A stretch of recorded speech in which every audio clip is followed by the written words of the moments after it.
इस वीडियो में हम बिल्ट और रोलर सपोर्ट की असेंबली ऑटोकैड में बनाना सीखेंगे, जो कि बिल्ट और रोलर सपोर्ट जो प्रोजेक्ट था उसकी आखिरी वीडियो है। इसके अलावा अगर आप सीखना चाहते हैं कि बिल्ट और रोलर सपोर्ट के जितने भी पार्ट्स थे वो ऑटोकैड में किस तरह डिज़ाइन किए जाते हैं, तो उसके जितने भी पार्ट्स थे इसकी वीडियोस बनाकर हम अपने चैनल पर अपलोड कर चुके हैं।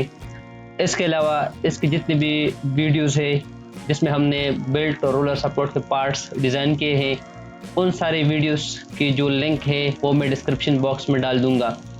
ऑटोकैड के अंदर मुख्तलिफ पार्ट को असेंबल करने के लिए हम एक कमांड यूज़ करेंगे जिसका नाम है डिज़ाइन सेंटर। तो आप कीबोर्ड से डिज़ाइन सेंटर जो है वो टाइप कर ले या सिंपल DES आप टाइप कर ले, तो डिज़ाइन सेंटर जो कमांड है वो ऊपर आ जाएगा। इसके बाद कीबोर्ड से एंटर प्रेस कर ले। एंटर प्रेस करने के बाद इस तरह हमारे पास डिज़ाइन सेंटर के नाम से एक विंडो ओपन हो जाएगी। तो सबसे पहले आपने वो फोल्डर एक्सेस करना है जिसके अंदर बिल्ट रोलर सपोर्ट के पार्ट्स आपने रखे हुए हैं। हमने डेस्कटॉप के ऊपर एक फोल्डर जो है वो बनाया हुआ है बिल्ट रोलर सपोर्ट के नाम से, built roller support and AutoCAD, और इसी फोल्डर के अंदर जो है बिल्ट रोलर सपोर्ट के सारे पार्ट्स जो है वो मौजूद है। तो वो फोल्डर जिसके अंदर आपने पार्ट्स रखे हुए हैं वो फोल्डर एक्सेस करने के बाद आपने उस फोल्डर के ऊपर डबल क्लिक करना है। जैसे आप डबल क्लिक करेंगे फोल्डर के ऊपर तो इसके अंदर जितने भी पार्ट्स होंगे वो सारे प्रीव्यू में अब डिस्प्ले हो जाएंगे। ठीक है, तो सबसे पहले पार्ट जो हमने इंपोर्ट करना है वो इसका है बेस। ठीक है, ये बेस इसके ऊपर आप क्लिक करेंगे, यहाँ पर आपको इसकी जो प्रीव्यू है वो डिस्प्ले हो जाएगी। जैसे कि मैंने इस बेस के ऊपर क्लिक किया तो आप यहाँ पर प्रीव्यू में उसकी 3D व्यू देख सकते हैं। तो इसको ऑटोकैड स्क्रीन के अंदर इंपोर्ट करने का तरीका है कि आप इस पार्ट को पिक कर ले।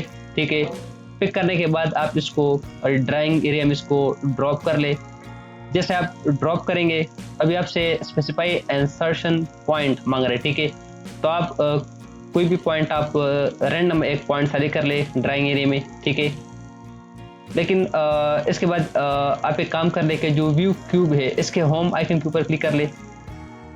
ठीक है, अब हमने जो है इसकी स्केल फैक्टर सेट करना है। ठीक है, एंटर एक्स स्केल फैक्टर तो आप 1 टाइप कर ले। इसके बाद जो वाई स्केल फैक्टर है वो भी 1 टाइप कर ले। ठीक है, इस तरह जो रोटेशन है वो आप 0 टाइप कर ले और उसके बाद कीबोर्ड से एंटर प्रेस कर ले। इस तरह हमारे पास जो पहला पार्ट है वो इंपोर्ट हो जाएगा। यहाँ पर आप देख सकते हैं ये रहा। ठीक है, बेस। इस UCS को ओरिजिन पॉइंट पे फिक्स करने के लिए आप कीबोर्ड से UC टाइप कर ले और इस विंडो में से display at UCS origin point इसको आप अनचेक कर ले। इसके बाद ओके के ऊपर क्लिक कर ले। दूसरा पार्ट जो हमने इंपोर्ट करना है वो ब्रैकेट है। ठीक है, तो आप इस विंडो से ब्रैकेट को पिक करके यहाँ पर ड्रॉप कर ले। अब जो इंसर्शन पॉइंट है वो आप कोई भी रैंडम पॉइंट सेलेक्ट कर ले। इसके बाद स्केल जो है वो 1 है, एंटर कर ले।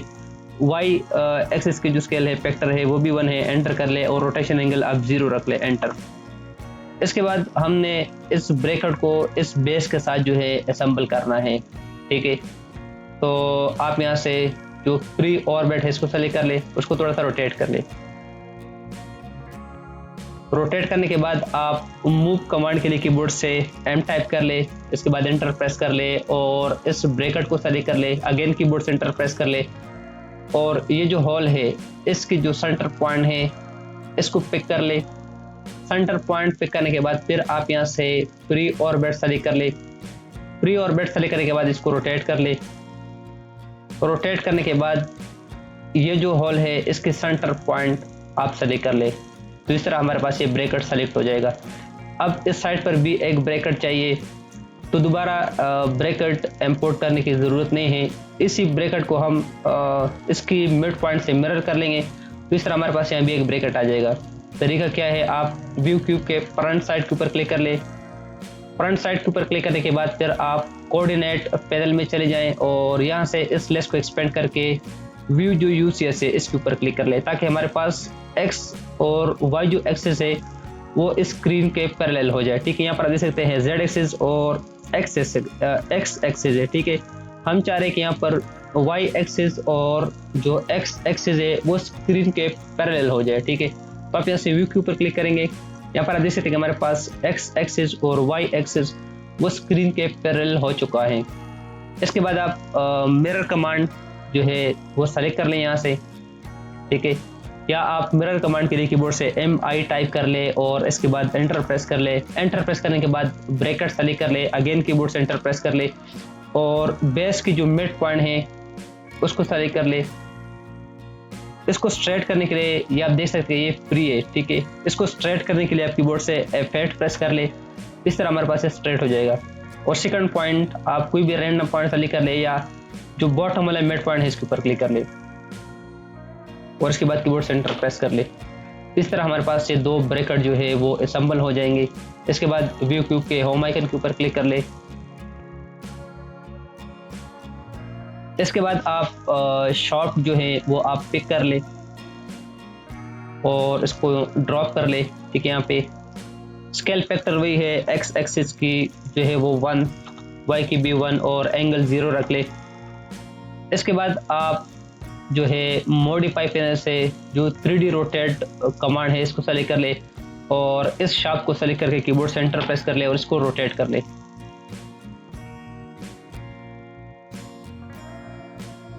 ठीक है, रोटेट करने के बाद आप इस विंडो को थोड़ा सा साइड पे कर ले। यहाँ पर हमारे पास जो विजुअल स्टाइल है, ठीक है, विजुअल स्टाइल कंट्रोल, इसके ऊपर क्लिक कर ले। इसके ऊपर क्लिक करने के बाद आप 2D वायर फ्रेम जो ऑप्शन है इसको सेलेक्ट कर ले। इसको सेलेक्ट करने के बाद आप लाइन कमांड सेलेक्ट कर लें। लाइन कमांड सेलेक्ट करने के बाद ब्रैकेट की जो ये सेंटर है या ये वाला सेंटर, ठीक है, इन दोनों में से कोई भी सेंटर आप सेलेक्ट कर ले। तो मैं आउटर जो सर्कल है इसको सेलेक्ट कर लेता हूँ और इस सेंटर तक एक लाइन ड्रा कर लेता हूँ। अगेन लाइन कमांड को रिपीट करने के लिए कीबोर्ड सेंटर प्रेस कर ले और इस शॉर्ट के सेंटर में एक लाइन ड्रॉ कर ले। इसके बाद मूव कमांड सेलेक्ट कर ले, यानी मूव कमांड के लिए कीबोर्ड से एंटर प्रेस कर ले या आप मॉडिफाई पैनल से भी मूव कमांड सेलेक्ट कर सकते हैं, यहाँ पर आप देख सकते हैं।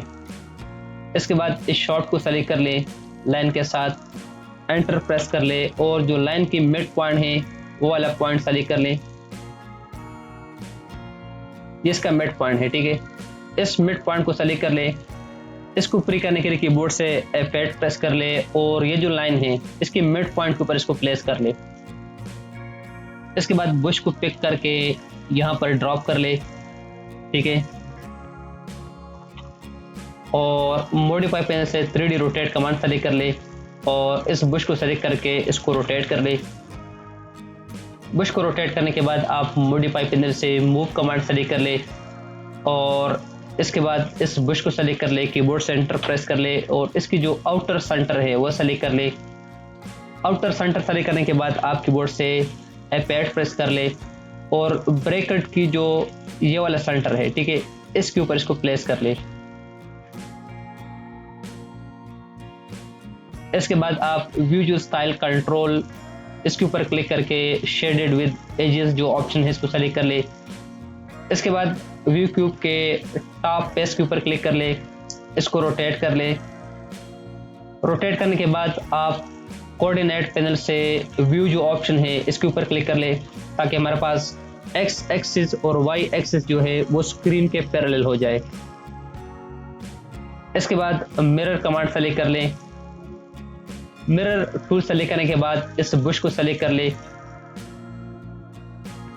कीबोर्ड सेंटर प्रेस कर ले और मिरर के लिए फर्स्ट पॉइंट इस बेस के मिड पॉइंट सेलेक्ट कर ले और दूसरा पॉइंट जो है वो भी इस बेस के मिड पॉइंट सेलेक्ट कर ले और इसके बाद एंटर प्रेस कर ले। इस तरह हमारे पास जो बुश है वो दोनों साइड पर आ जाएंगे।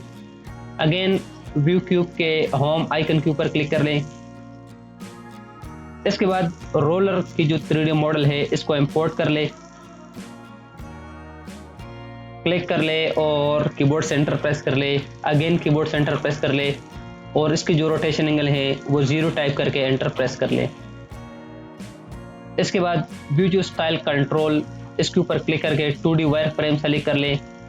2D वायर फ्रेम सेलेक्ट करने के बाद आप लाइन कमांड सेलेक्ट कर ले और इस रोलर के सेंटर में एक लाइन ड्रॉ कर लें।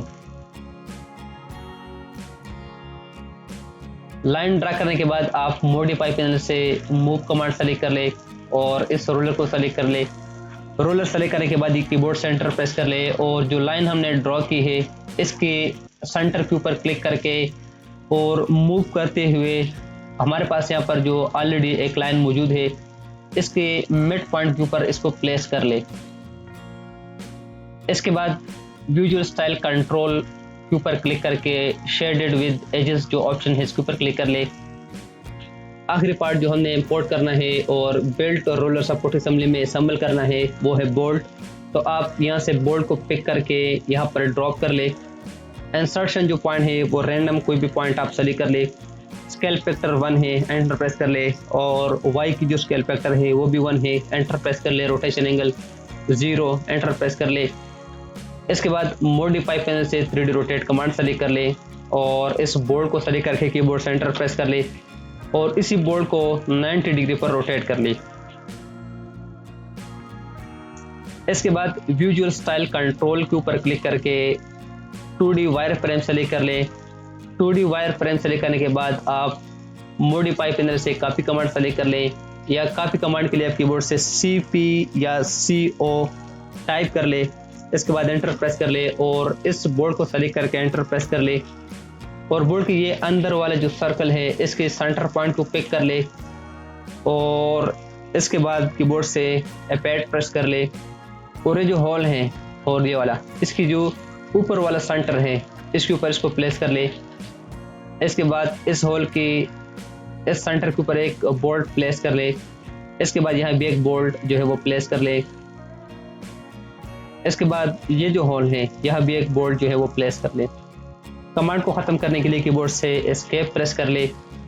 इसके बाद विजुअल स्टाइल कंट्रोल के ऊपर क्लिक करके शेडेड विद एजेस जो ऑप्शन है इसके ऊपर क्लिक कर ले। इसके बाद इस बोर्ड को सेलेक्ट कर ले, कीबोर्ड से डिलीट प्रेस कर ले